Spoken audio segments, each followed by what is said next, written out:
Something I've always found quite strange about this room is this random Titan that just sits on this rack not doing anything, but still has a crit spot and can actually be damaged, locked onto and destroyed despite being completely inactive. It almost feels as if something that was once here has been deactivated. Thankfully, deactivated code will often leave remnants behind, and this is especially true for Titanfall's level scripts. A quick look at Affecting Cause 3's not file reveals that this rather unassuming Titan rack actually does have a ton of functions and flags related to it, most of which are still active in the game. However, the final few lines that they all work towards have been disabled. These are the lines that would have made the Titans actually deploy off the rack, provided you were in the room with them. The original set of animations that they had also ended up getting disabled in the same way.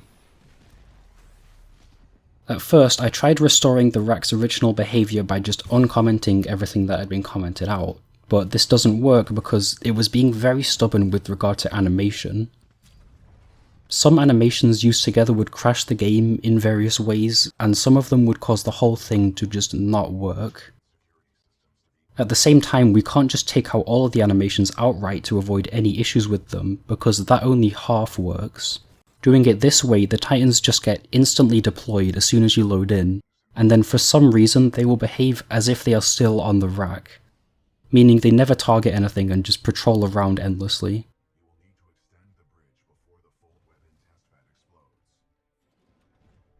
To cut a long story short, after sending my friends a lot of Origin notifications, I found a combination of code that both works and does not crash the game. This isn't a complete restoration, but it's the closest I could personally get.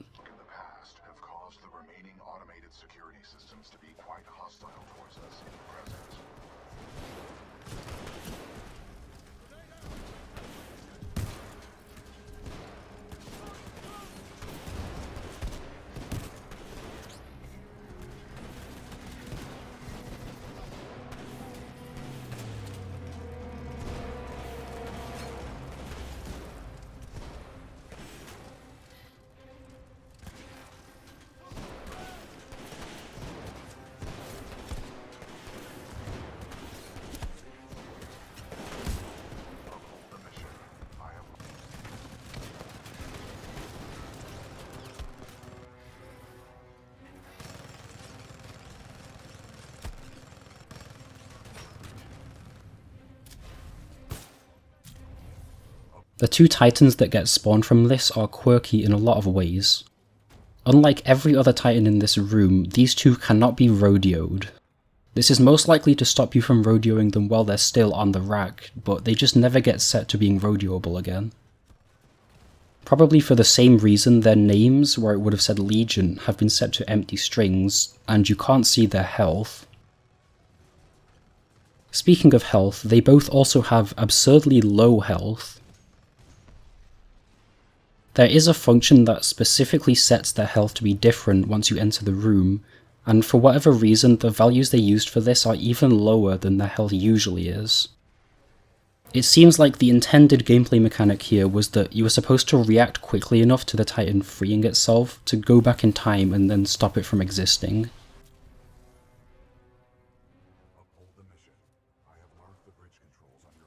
This is the premise for this video, by the way. The section of script from after you've collected Anderson's helmet in Affecting Cause 1 has some leftover flags and disabled functions that reference BT getting attacked by prowlers on the way back, along with a separate failsafe for it. Like the Titan rack thing, this one doesn't quite work out of the box.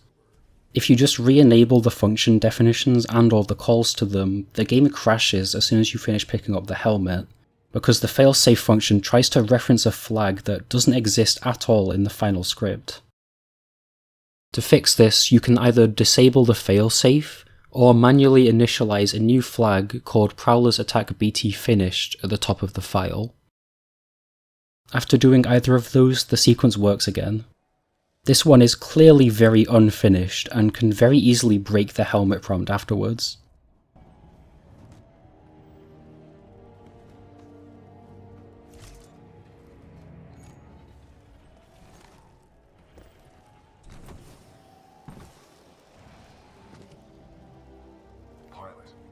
helmet. I will analyze it.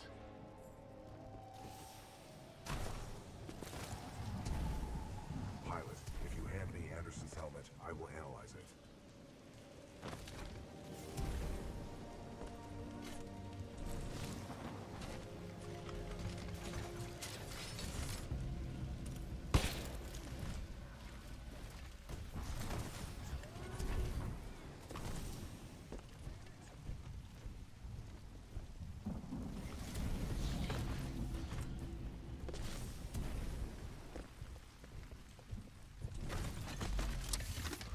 With the death of Anderson, command of Special Operation 217. You might be wondering what the failsafe attached to this is.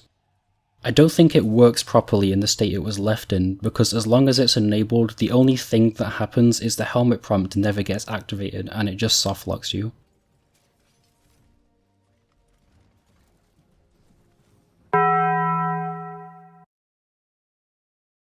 In the intro of Abyss Chapter 1, there are two flags that reference the start and end of some kind of Prowlers and Turrets set piece, a trigger that sets one of these flags, and a set of spawners for Prowlers and Turrets, that are all related to this function called Prowler Intro.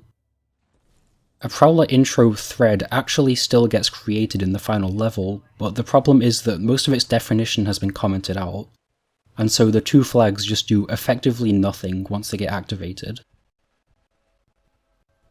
Since the spawners and the trigger to set the flag still exist, this one is very easy to get working again by simply uncommenting these big sections of code in the Prowler Intro function. Watch your step.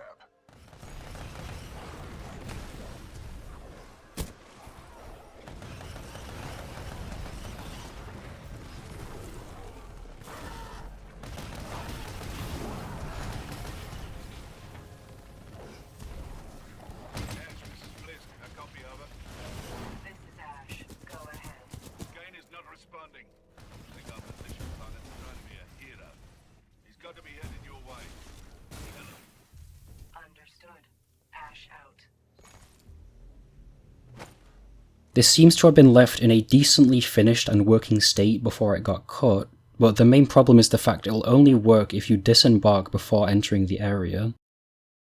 Doing it as BT won't trigger any of the spawns, but it will set the flags, meaning if you go through here once in BT, as most people will in their casual playthrough, you'll never be able to spawn the turrets or prowlers again. I have no idea why this happens.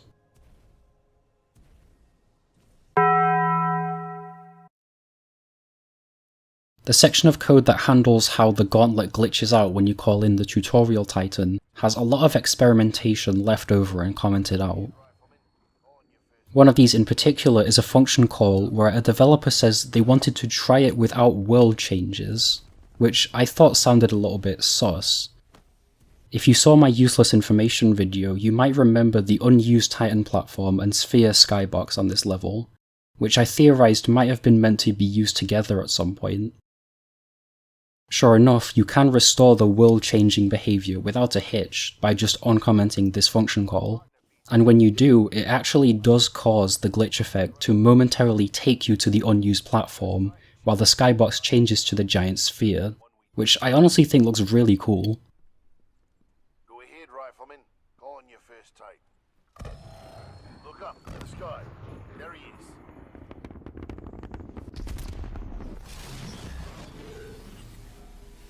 All right, Rifleman. Sounds like it's about to hit the fan.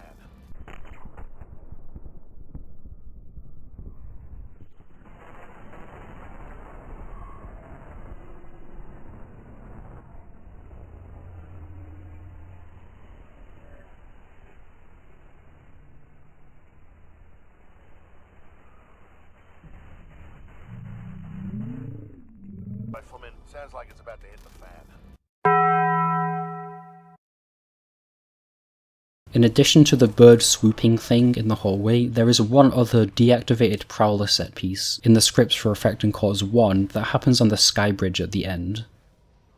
This one is actually still fully implemented, but you would only see it after passing a check for a bug reproduction number, and in vanilla this check will always fail. Bug repro nums would have presumably been some kind of developer-only console variable that was part of Respawn's system for tracking bugs. However, based on how it often gets used in the scripts, it seems to me like their underlying mechanism got repurposed as a way to selectively run different versions of sequences like this. Either way, the bug repro nums can't be accessed anymore, and so to restore it you just need to disable the check entirely. This one is referred to internally as a jumpscare, which is definitely somewhat fitting since it literally just spawns a prowler inside you right after the final scripted time swap on the bridge.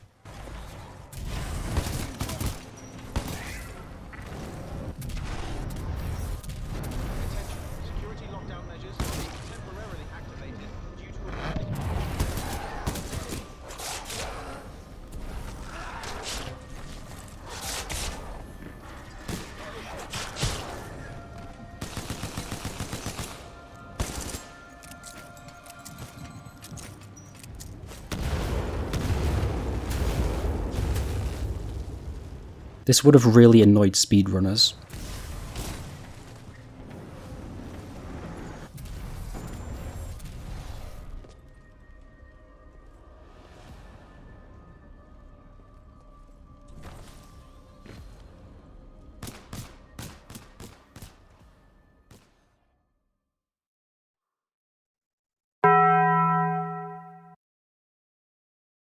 A little known fact about the Gauntlet's ghost runs is that there is an 11th ghost that exists and can be seen in the retail game, called Gauntlet First Run, but it only shows up for the first ever time you run the Gauntlet in a playthrough. It does not exist on the leaderboard, and once you pass the par time once, you'll start seeing runs from that board, and so you can never see this ghost again. The unused aspect of this is the fact that this 11th ghost, along with 2 other additional ones that never show up anywhere, can all be found being added to the Gauntlet leaderboard itself at one point.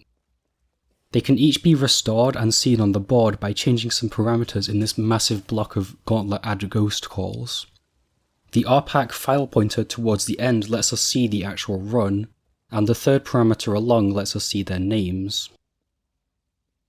Doing this reveals that the 11th ghost is simply named Training Ghost, and it has a time of 1 minute 28 seconds. It's kind of funny that it's faster than Miller's run despite being seen before his. A kind of funny quirk about this ghost when you see it in an actual playthrough is that it gets created by Lastimosa himself, and so if you've already started a Gauntlet run before he gets done yapping, the start of the ghost run will get delayed.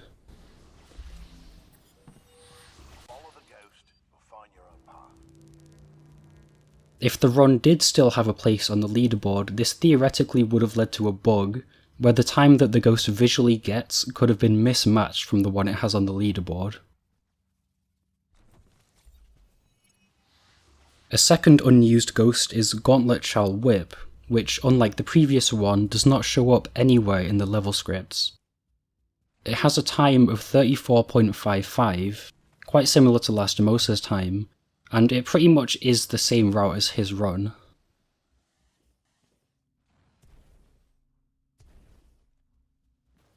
Its name on the board is Respawn Dev, which is clearly a placeholder name. The final unused ghost is Gauntlet Royce. This ghost would have taken the same spot as Hackik's current run, and this one has an actual real name, A. Roycewitz. Roycewitz is the same ex-Infinity Ward developer from the mapper signature that you can find on Complex, as well as in COD 4.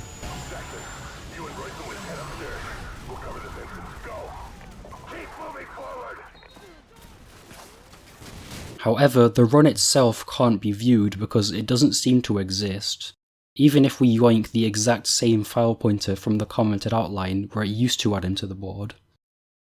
Given that it's right next to Hackik's run, and that they both share the exact same second parameter, I wouldn't be surprised if this was just a case of the ghost being renamed, rather than one that got fully removed.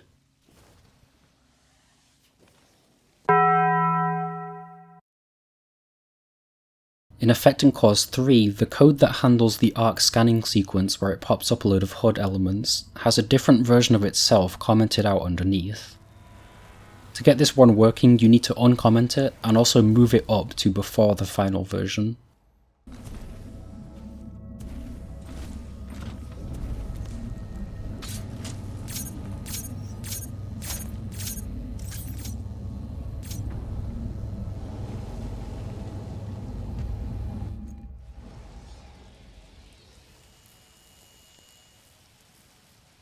Since it just uses the dev draw text function and plays the data knife sound over and over again for some reason, I feel pretty confident in saying this was probably just a placeholder.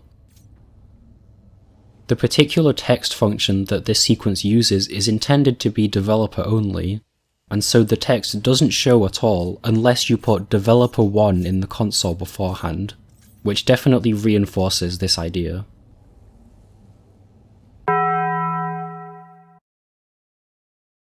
The area surrounding the Draconis at the end of Trial by Fire contains node entities called OLA blast nodes. OLA is the internal name for the Draconis, meaning these are probably blast nodes somehow related to the Draconis' takeoff. But in the game's final state, this section of code stops just at the point where the nodes would have actually been used.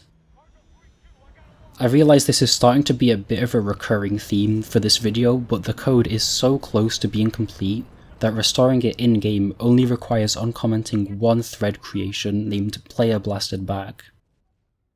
Once it gets re-enabled, this pretty much does what it says in the tin. If you get close enough to the Draconis during the takeoff sequence, you'll get flung backwards in a scripted animation that you can't get out of. This one is in a very janky state and can easily stick you inside geometry. I'll let Viper take it from here. See you soon.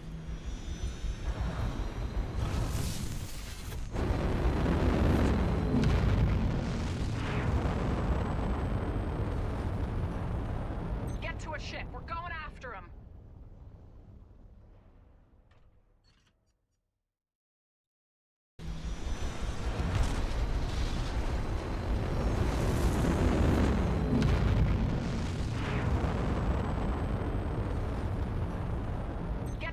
We're going after him. Although I can't actually read it to tell for sure, based on this parameter at the end of the get closest function, I would assume you need to be within 750 hammer units of a blast node to get this animation to play. The boundary for it is basically where you drop off to the little lower level of the floor. A cool thing about this is that it does have two different animations that account for whether you're in BT or not. The animation you get if you trigger this as Cooper is reused from when Viper sends you backwards in the arc, and the animation you get as BT I'm pretty sure was purpose made for this sequence, and I don't think it appears anywhere else. Get to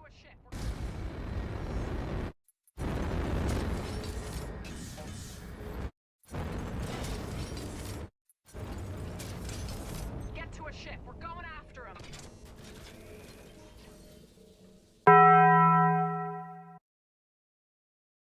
When building the fan wall run sequence at the end of Beacon 2, it seems like Respawn were in two minds about how it should be implemented.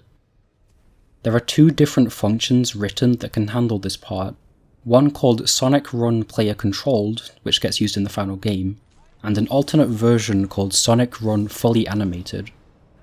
A bit of disabled code suggests this other version was at one point tested using a bug repro num to activate, similarly to the Prowler bridge thing. This is again very easy to get working, since you just need to disable the current player controlled function call, and then uncomment the fully animated function call. As long as you leave the repro num check as is, you're good to go. After you do this, going through the fan just feels incredibly strange. Pretty much as soon as you start getting pushed by the fan, it takes away all of your player control and starts moving the camera for you, in a very weird scripted sequence of sorts. And it just takes you through a standard-ish route through the section.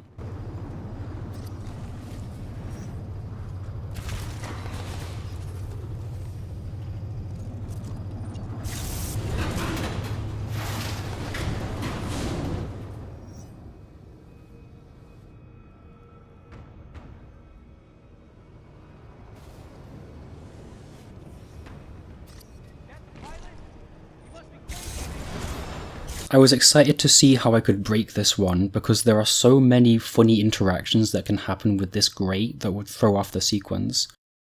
But unfortunately all of the classic ones appear to have no effect when using this version of the sequence, because it just very aggressively funnels you into it. Even so, there are some oddities that are exclusive to this alternate version. If you kill yourself inside the fan, the thing that is controlling you will not care that you have died, and it looks very funny.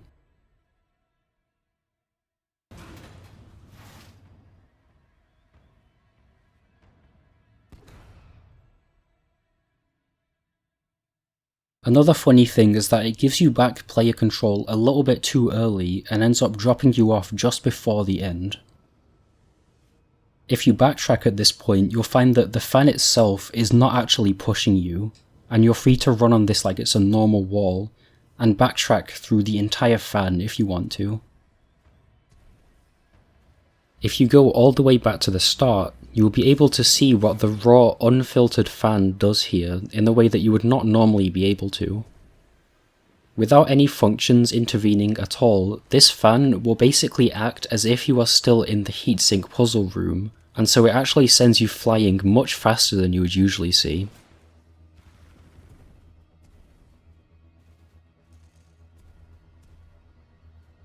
For any speedrunners watching this, it basically has the same effect from if you hit Dark Slide. The only downside here is that this fan usually gives you frictionless movement in order for it to work properly, but since these are all just acting like completely regular walls now, you have to do it in a very particular way if you want to maintain this speed boost. Speaking of which, in the vanilla game, there is a tiny part of this wall where if you touch it, you end up being given that frictionless movement in a place that you were not supposed to have it. When using the animated version of the fan, this bug still exists, but it's arguably even sillier, because it also just starts the sequence through the wall.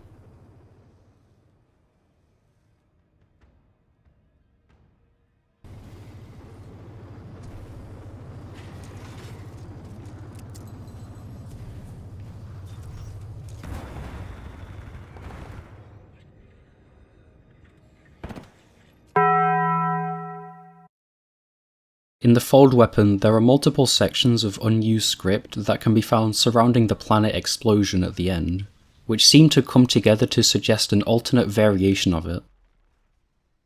The code here is a bit of a minefield because you have so many things that crash because they don't exist, as well as just having multiple entire sequences just spread out across all these functions and getting all up in each other's personal space. But after a lot of trial and error, I was able to get some of it to work. The first-person sequences and positional teleports seem to be mostly intact, but the actual animations for the planet and the dropship don't seem to exist anymore, so this unfortunately won't be very representative.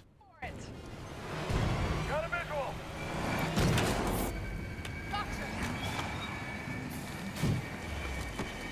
Come on, pilot! Parker, get us out of here!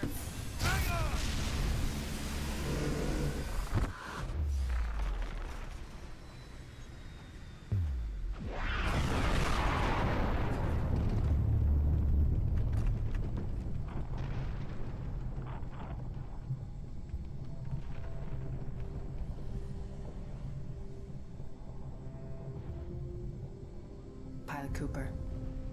A lot of people owe their lives to you. And to BT.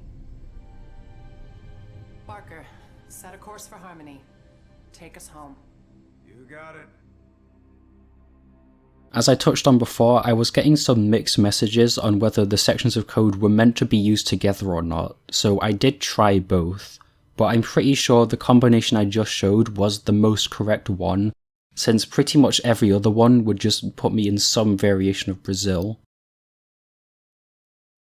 Judging by the order of execution of the unused code, as well as some string identifiers in them, mainly the slow suffixes, what I personally think maybe is going on here is that at one point the planet was going to explode, then it would transition into a slow motion view, and then you were supposed to just chill for a bit while the dropship did something. This next part is even more of a guess, but considering it's the only way I can see that the sides of the void box would have ever not been exposed during this, the dropship was maybe supposed to move so that the camera would pull back to being inside of it again. All of this just looks weird because we're missing so many animations, which also ends up throwing off the timings of the whole thing by not waiting on them properly. In the process of restoring this code, you also get given some additional debug console prints, which look like this. They basically describe the camera's path to the target node at the end.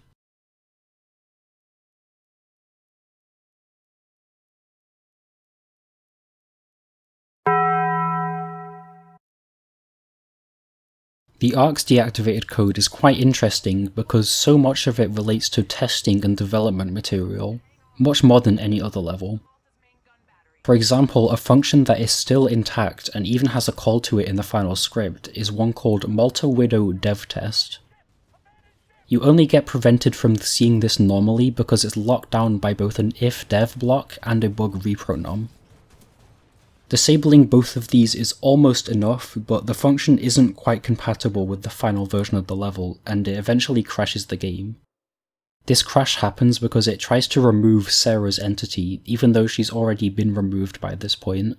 And so if you just comment out this additional line, the function will run properly again.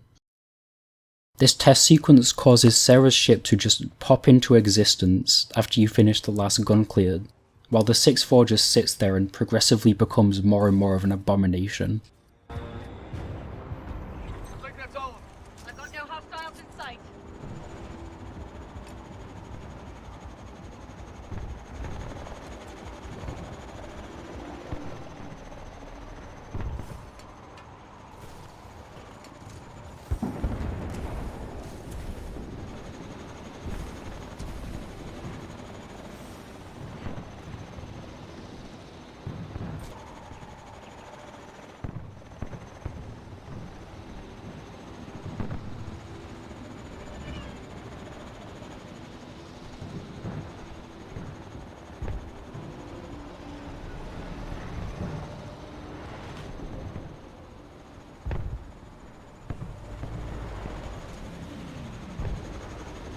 This ends up soft-locking the level because it just never returns execution back to the main program.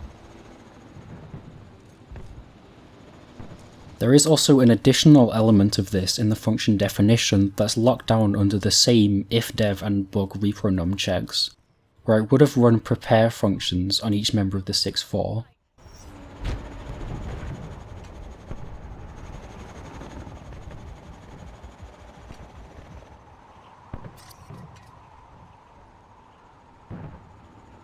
All this seems to do is teleport each of them to a point on the ground and then perform various, predominantly visual behaviours on each of them. For example, Gates gets told to run to a point in space and then play a bunch of animations. If we're being generous, we could say that these all 1/10 work, but it's still incredibly broken.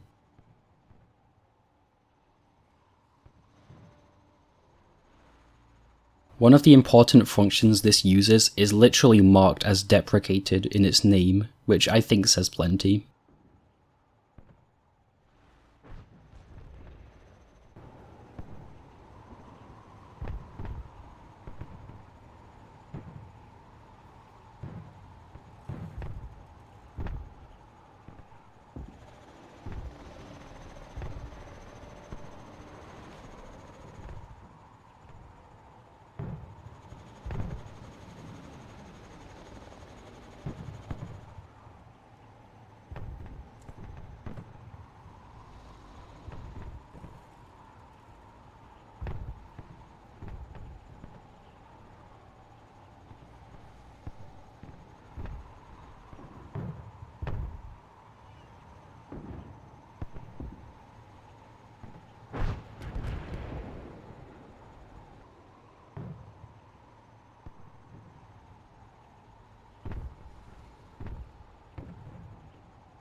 their series of weird animations will get interrupted and seemingly become confused if a 6th member's AI gets provoked in any way.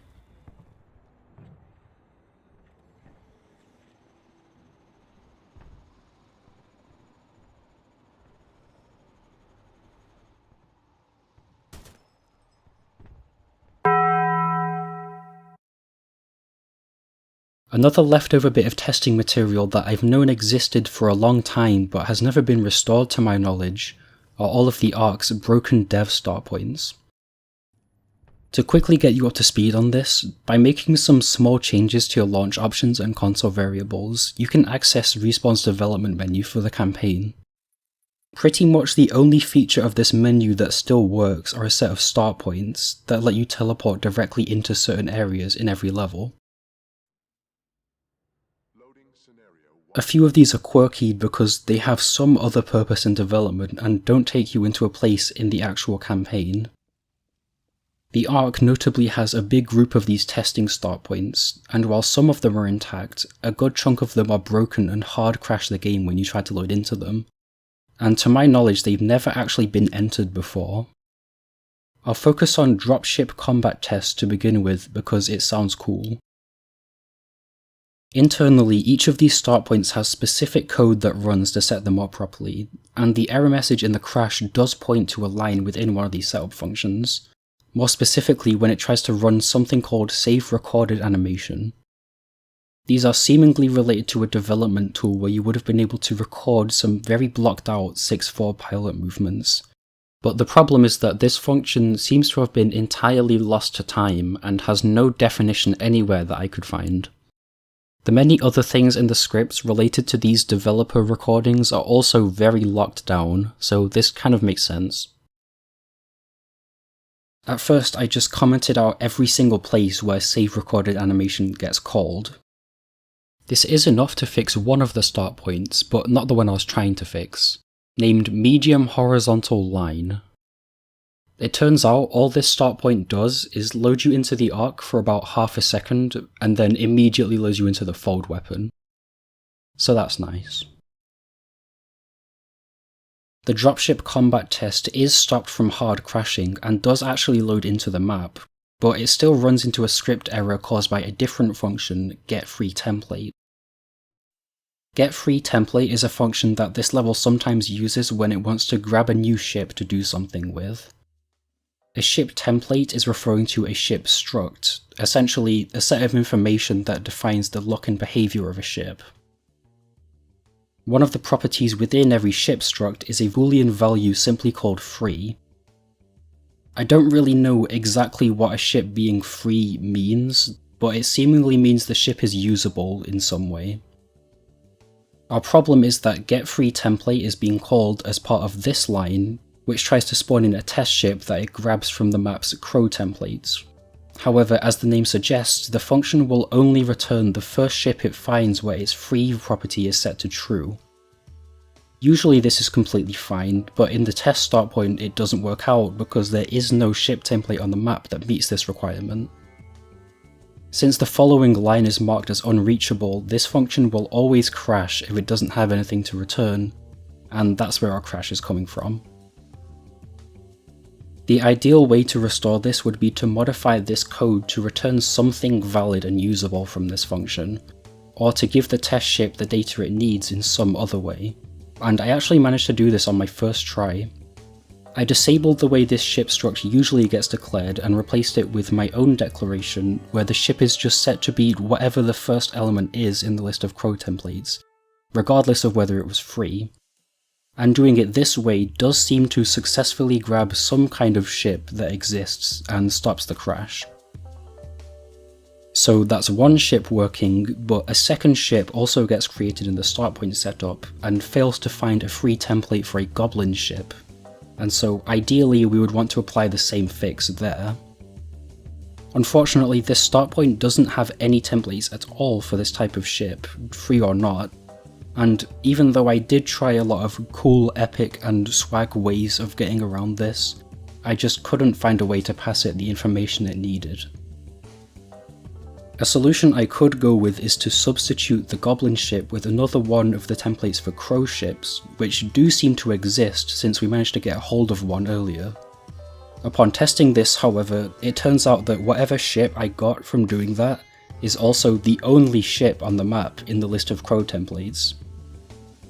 Even if that wasn't the case, this still wouldn't be enough though, because there is later code that is still working under the assumption that this ship is of the type that it's supposed to be, and so that would just lead to a different crash. The best I can do for now when it comes to this second ship is replace the entire spawn with the same function that spawns in the first Crow, which doesn't give us the original behaviour, and it also means we can't have both ships working at once, but it at least lets us see where the ship would have been. Anyway, with that yappage out of the way, I will now show you what the start point looks like. For some reason you have no cloak and can't melee.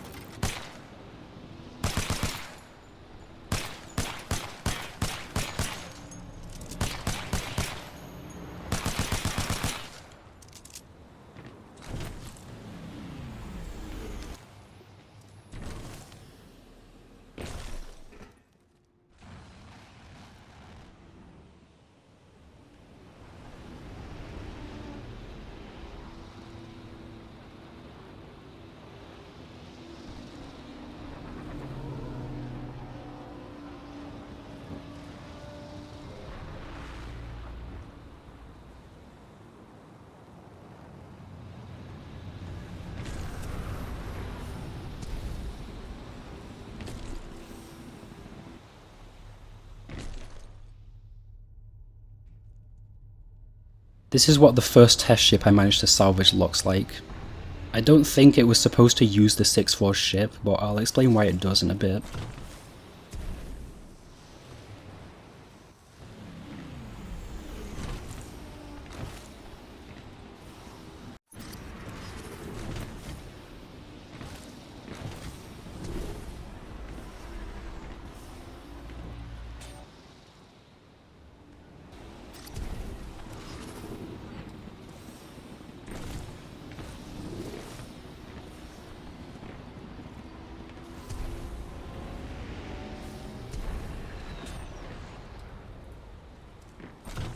The ship will instantly vanish if it gets attacked in any way.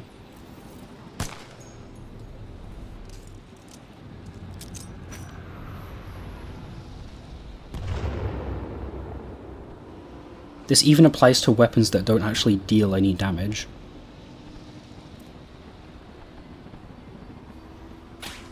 The 4 enemies inside the ship will reluctantly attempt to shoot you, but in doing so they'll often trip over and die.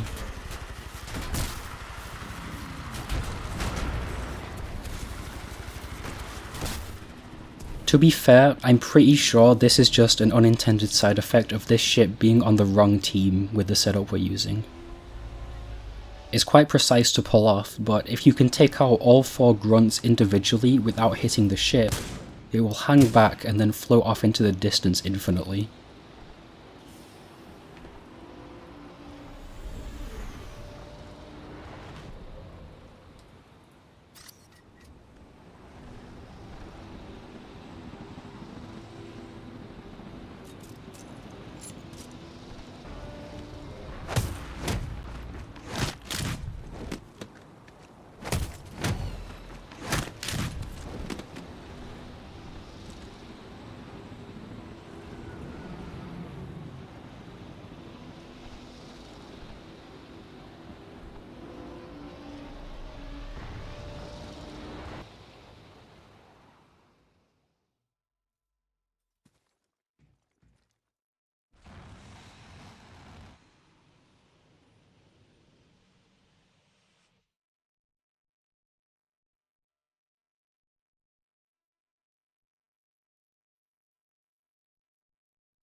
The reason the Crow uses the 6th Force ship is because of the asset storage area. Sitting outside the map on this level is a bunch of assets that are being stored so they can be called in or out based on player progression. And in this particular start point, the storage area not only still exists, but it's quite a bit more filled up than you can usually see it. What I think has happened here is that every single one of the intended ship templates on this map have actually been fully removed, but one of the entities that are stored in this out of bounds area for completely unrelated reasons just so happens to be a valid Crow ship belonging to the 6-4. And so as long as we stop limiting the code to only use ships that are marked as free, we're able to access this single leftover ship and use it as a stand-in for whatever Crow ships used to exist here. By using the leftover 6-4 again, we can see the position of the second ship, which basically mirrors the first one. Again, it's worth noting that this ship is of the wrong type and was also supposed to coexist with the other ship, so we're definitely missing something here.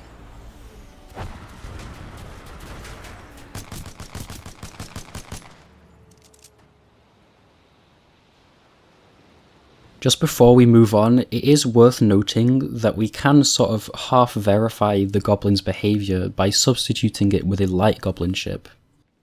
Probably because they're only really supposed to be nameless background elements, light goblins and light crows don't go through the whole free templates thing when they get spawned, unlike the dropships that have unique call signs and people inside them and things like that. So we can basically spawn them anytime we need to. This isn't an actual fix because, as I mentioned earlier, any kind of ship type substitution will tend to crash, but a light goblin ship is compatible with what we're doing for about 0.5 seconds. In this 0.5 seconds, we can see that it does appear to have the same kind of behaviour as the Crow ship. We're only missing the info on whether the dropships would have targeted each other or only the player.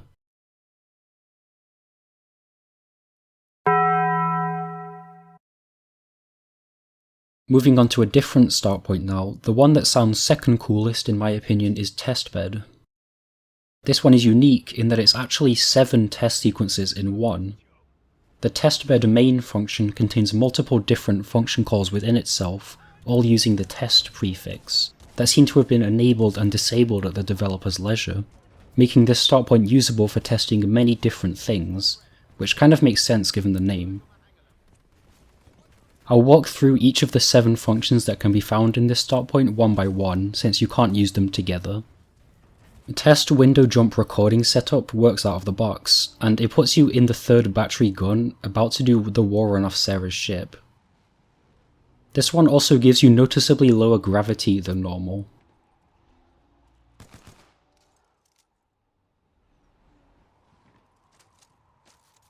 The hangar area, including the weapon racks and the Nessie voice line, are all disabled, and if you go up top, you'll find that the 2 breaching windows are just not there.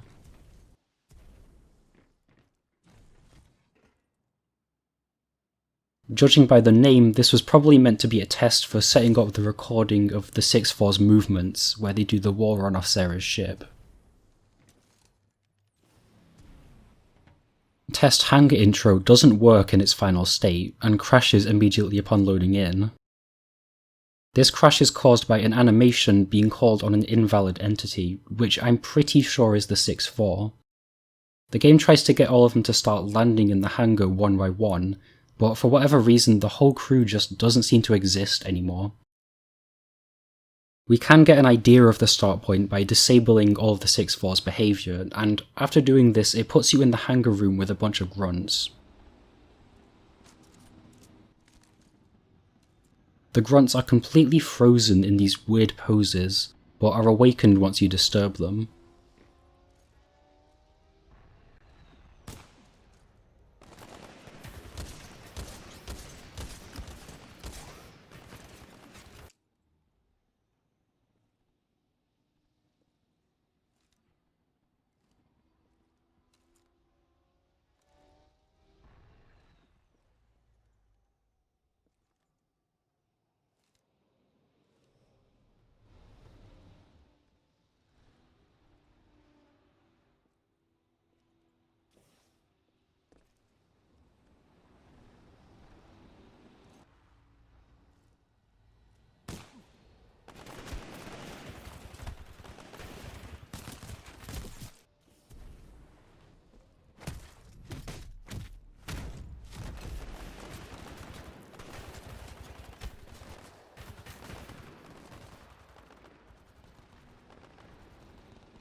Unlike before, the weapon racks are now active and the Nessie voice line does work. Nice work, Coop.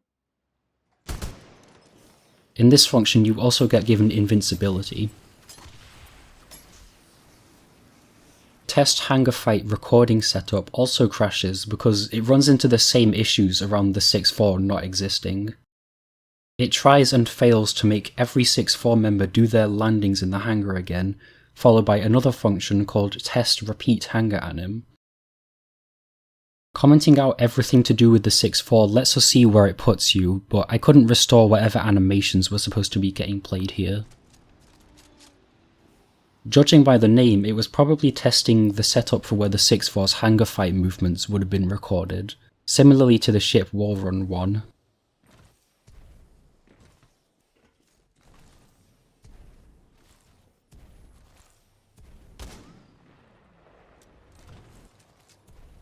Test breach recording setup is pretty much the same story as every other recording setup, where we have to remove everything to do with the 6-4, as well as these node entities that don't exist. The only thing we can still see about this one is that it puts you in front of the breaching window, with both that window and the window BT punches out already being broken. It basically looks like how it would if you'd already entered the Viper fight. The hangar and Nessie voice line are all inactive again. Like the other two, this is probably a setup for recording the 6-4's breaching movements.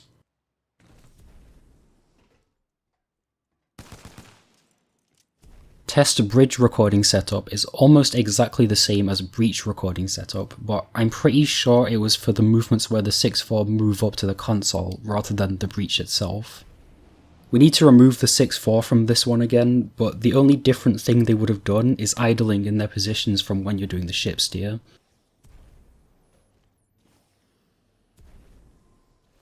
Test deck effects spawns you underneath the map inside a kill timer in the middle of nowhere. But if you turn around, you'll find that you're actually in the asset storage area, which I thought was really interesting.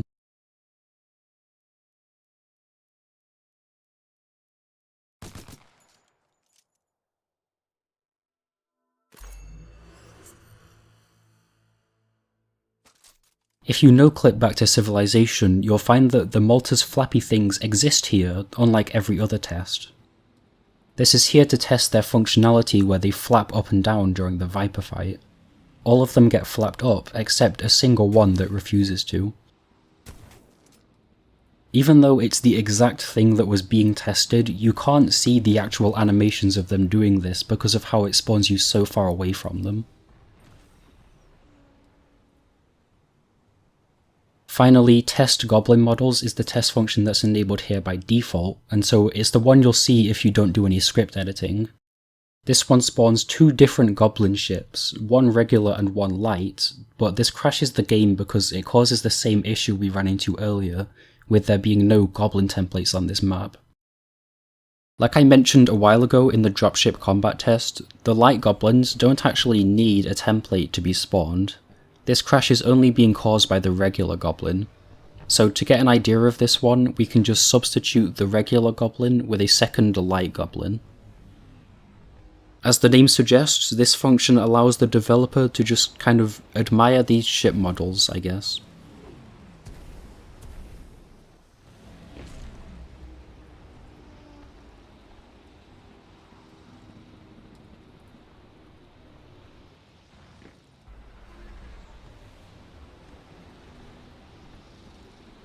Okay, that's pretty much it for the main stuff that I thought was neat and or cool. To end off the video, I'll throw out a whole bunch of tidbits that weren't big enough to fit anywhere else, but I thought might have been still kind of interesting to know.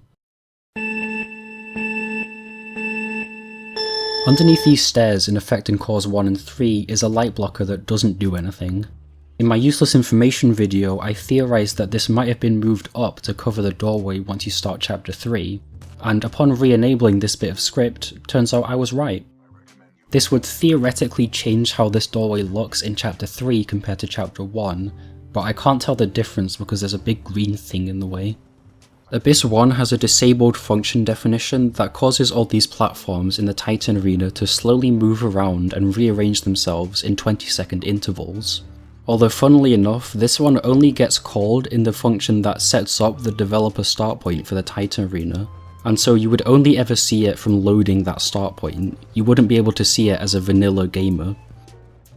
When they move away, these platforms also leave behind some invisible collision that Titans can get stuck on. McCord originally saluted you as you walked up to him during the Beacon 3 intro cutscene. Whoever disabled this said it looks a bit weird here, which I can kind of agree with. Right above the line that creates the Lastimosa entity that gets used in this BT cutscene is a commented out line that does the exact same thing, but it gives him an R201 instead of a flat line. There are a few instances of NPC nagging that got disabled in the final game. NPC nagging is when a character starts repeatedly saying lines to try to get you to do something. We can attempt to activate the beacon from the control room. I recommend we go there. We can attempt to activate the beacon from the control room. I recommend we go there. Analysis. Low clearance. Pilot, I will be able to fit with a lowered stance. The function that spins the fold weapon rings works on a set of movement values that have been tuned to produce the effect seen in the final game. Commented out right next to these is an alternative set of values that were presumably being considered at one point, where the rings would have spun a decent amount more aggressively than they do now. You also can just change these to whatever you want. The first phase of the Sloan fight has an additional spawn where a group of archer-wielding grunts would have emerged from inside this little room, alongside the brute that drops in, but they didn't make the cut. After dooming Viper's Titan, you were originally supposed to get congratulated by Droz. However, the script comment here explains that this got cut because of how it kind of ruins Viper's Mayday dialogue.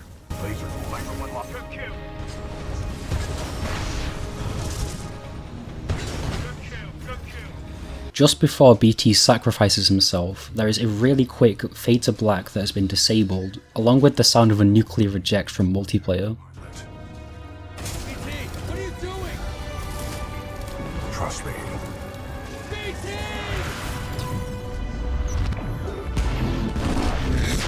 The Ark's energy effects that can be seen in places like the Fold intro cutscene has a disabled element where it would have created a really overdone white flare surrounding it. This was clearly unfinished and got cut pretty early on because the flare effect never properly updates its position when the Ark moves, and so for example after Sloan steals it, it just sits on the floor for the rest of the scene.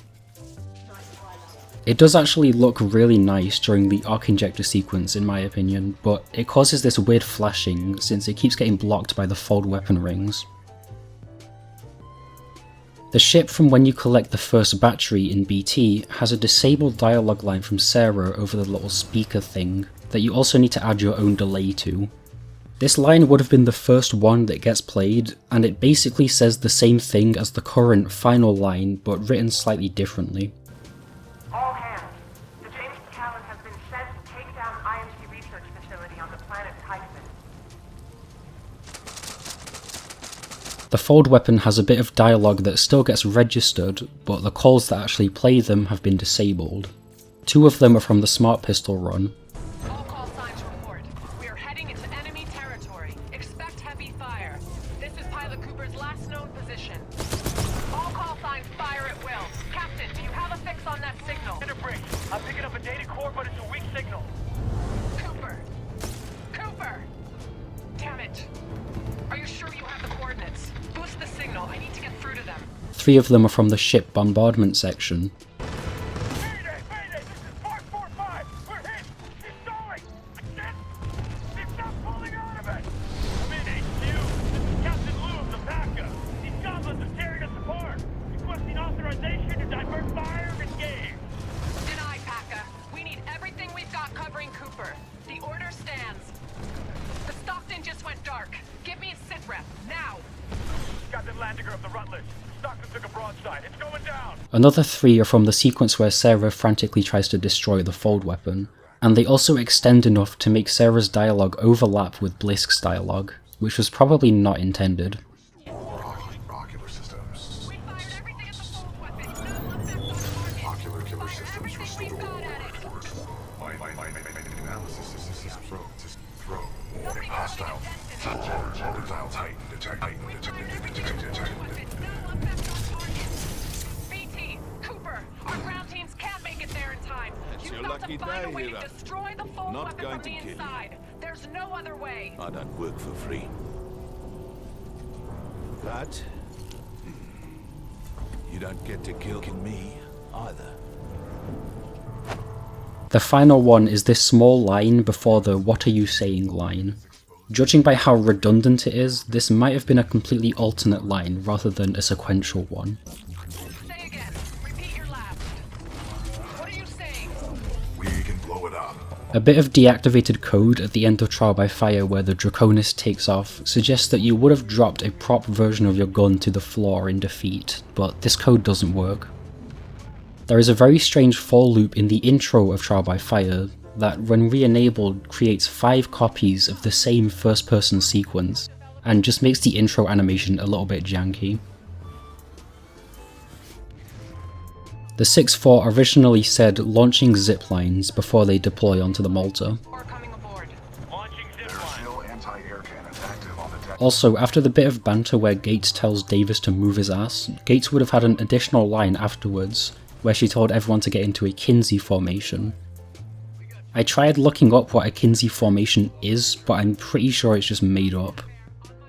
There is also an additional miscellaneous "oh yeah" commented out in the same section, although funnily enough this one needs a bit more fixing, because for some reason it just registers the dialogue instead of playing it.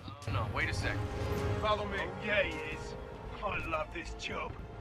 The Titan tutorial contains one singular SMR wielding Spectre spawn that has been commented out.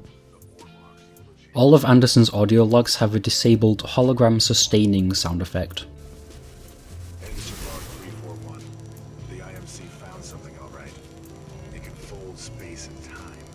They sure as hell didn't build it. The Gauntlet pod originally had some additional lighting elements on the sides and above you, which requires uncommenting about 17 million things to get working. This gives the pod some much more pronounced lighting, but it doesn't appear in the outro sequence. It also gets turned off when Cooper pulls the little lever thing, although I'm not sure how intentional that is. The sequence where you grab the pilot helmet for the first time has commented out lines where it would have used the equip animation from the time travel device instead, although I'm 99% sure this is just a placeholder.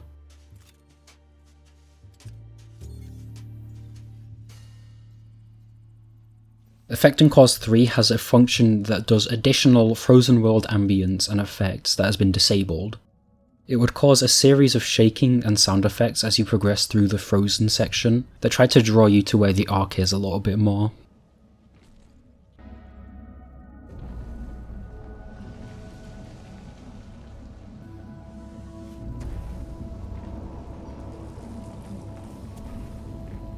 In Beacon 3's reactor room, there are 3 progress lines from BT for the reactor being at 25, 50 and 75% power, in addition to the final 100% dialogue, but I couldn't get these to work properly. When you first meet Anderson and Cole in the Gauntlet outro cutscene, the game would have originally shown you their names as they walk by to try and introduce you to them more clearly. BT used to say "brace for impact" right before Viper flies into you. The training Gauntlet's par time was evidently slightly harsher at one point, being set to 1:45 instead of 2 minutes like it is now. The drone that broadcasts General Marder's messages to you in BT works by using an array of dialogue. One of the start point setup functions declares this array, and also shows us remnants of 2 additional lines that would have been added to it. One of them just repeats his first message an extra time, and the other one is entirely unused as far as I know. I should remind you that outside the IMC settled sectors, your probability of survival drops dramatically. The choice is yours. Take your chances with the wildlife or turn yourself in.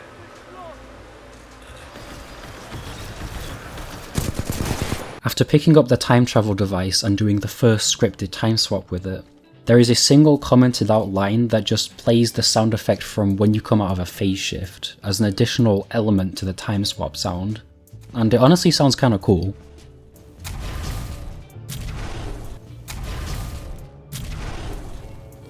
The scripts for Beacon 1 and 3 have a completely commented out function that isn't called anywhere, named Beacon Beam Stutter. If you restore its definition and then call it somewhere yourself, it causes the blue beacon beam to periodically switch on and off at random intervals. My best guess is that this maybe would have been used during the cutscene where the dish fails to power on. The Deep Breaths dialogue from After Time Freezes has an alternate version of itself commented out right above it, and it kind of sucks. BT? The Fold intro cutscene has a commented out effect from after the Ark gets re-stolen, where it gives you a permanent EMP effect on your HUD. I honestly think it goes really hard with the little objective indicator.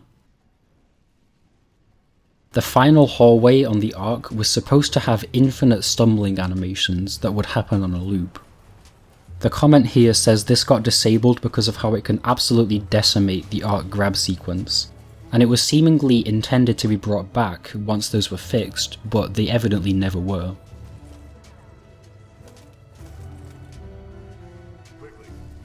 All of the scripted stumbling animations on that level also used to take away your weapon at one point, but in the state this was left in, it also just never gives you back your weapon.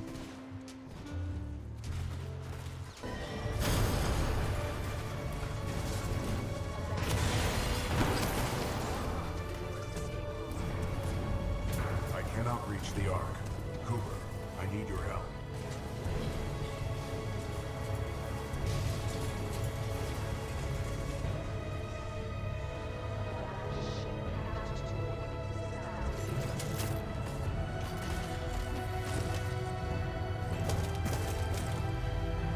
Quickly, we need to get off the ship. We are running out of time.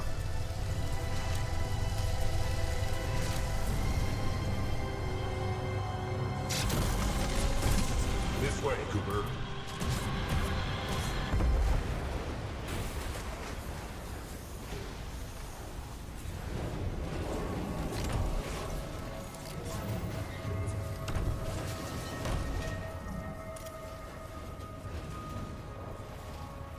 I will not lose another pilot.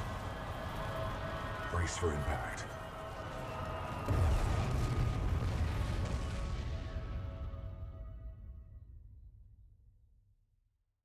I think that's a good note to end on. If you're interested with messing with some of these yourself, I've packaged an ice pick mod that restores every cut feature at once, except the ones that softlock you. So a link to that is in the description. You also might have noticed that I completely neglected the multiplayer scripts in this, but since there definitely is a ton of stuff in there, that could be a topic for another video, so who knows. Okay, bye!